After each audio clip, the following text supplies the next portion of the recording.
गौतम बुद्ध से एक व्यक्ति ने कहा कि जीवन का मूल्य क्या है। बुद्ध ने एक पत्थर देते हुए कहा कि पहले इसकी कीमत पता करके आओ, फिर मैं तुम्हारे प्रश्न का उत्तर देता हूँ।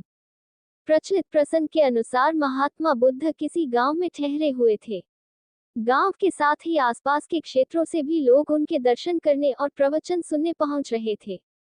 एक दिन उनसे मिलने एक व्यक्ति आया और बोला कि तथागत कृपया बताएं कि इस जीवन का मूल्य क्या है। बुद्ध ने उस आदमी को एक पत्थर दिया और कहा कि पहले इस पत्थर की कीमत मालूम करके आओ, फिर मैं तुम्हारे प्रश्न का उत्तर देता हूँ। ध्यान रहे, इस पत्थर को बेचना नहीं है। वह व्यक्ति पत्थर लेकर बाजार में गया। वहां एक संतरे वाले के पास गया और बोला कि इस पत्थर को देखो और बताओ इसकी कीमत क्या है। संतरे वाले ने उस पत्थर को देखा, वह चमक रहा था।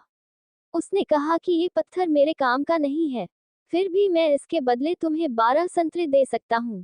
इसके बाद वह व्यक्ति एक सब्जी वाले के पास गया। पत्थर देखकर सब्जी वाले कहा कि एक बोरी आलू ले लो और ये पत्थर मुझे दे दो।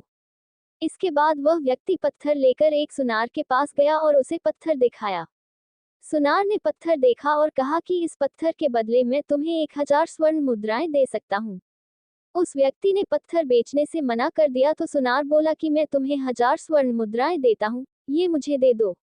इसके बाद भी व्यक्ति पत्थर बेचने के लिए तैयार नहीं हुआ तो सुनार ने कहा कि तुम इसकी जो कीमत मांगोगे, मैं दे सकता हूँ। उस व्यक्ति ने कहा कि इस पत्थर को मैं बेच नहीं सकता, मुझे सिर्फ इसकी कीमत मालूम करनी है। सुनार के बाद वह व्यक्ति एक जौहरी के पास गया और पत्थर दिखाया।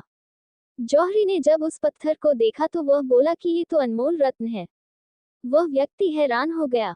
इसके बाद वह बुद्ध के पास लौट आया, उन्हें सारी बात बता दी और पूछा कि अब बताएं जीवन का मूल्य क्या है। बुद्ध ने कहा कि संतरे वाले ने इस पत्थर की कीमत 12 संतरे लगाई, सब्जी वाले ने 1 बोरी आलू, सुनार ने 4000 स्वर्ण मुद्राएं और जौहरी ने इसे अनमोल बताया।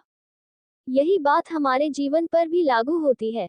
हर व्यक्ति एक हीरा है, लेकिन दूसरे लोग हमारी कीमत उनके सामर्थ्य और उनकी जानकारी के अनुसार लगाते हैं। हमें हमारी योग्यता की तुलना किसी से नहीं करनी चाहिए। योग्यता की कीमत हमें स्वयं लगानी चाहिए, क्योंकि कोई दूसरा व्यक्ति उसकी सही कीमत नहीं लगा पाएगा। अगर कोई हमारी योग्यता की कीमत लगाएगा तो उसके सामर्थ्य के अनुसार लगाएगा। इसलिए कभी भी खुद को दूसरों से कम नहीं समझना चाहिए।